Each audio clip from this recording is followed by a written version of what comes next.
இப்ராஹிம் அலைஹிஸ்ஸலாம் பின்னாடியே போய் கேக்குறாங்க, எதுவுமே இல்லாத இந்த பாலைவனத்துல நீங்க எங்களை விட்டுட்டு போறேன்னு சொல்றீங்களே அப்படின்னு சொல்லி அவங்க கேக்குறாங்க.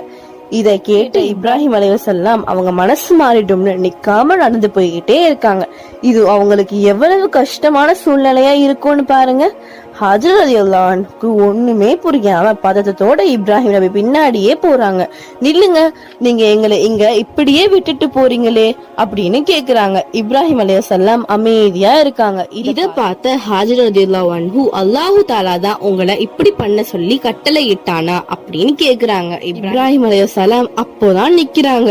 ஆமா, இது அல்லாஹ்வோட கட்டளை தான் அப்படின்னு இப்ராஹிம் அலைஹிஸ்ஸலாம் சொல்றாங்க. அதுக்கு ஹஜ்ர் ரலியல்லாஹு அன்ஹு சொல்றாங்க, இது அல்லாஹ்வோட கட்டளையா இருந்தா நீங்க நிக்காம போங்க, நான் இங்கேயே இருந்துக்கிறேன், எங்களை பத்தி கவலைப்படாதீங்க, அல்லாஹ் தஆலா எங்களை பாத்துப்பான், நான் பாத்துக்கிறேன், நீங்க போங்க அப்படின்னு சொல்லி இப்ராஹிம் நபியை போக சொல்றாங்க.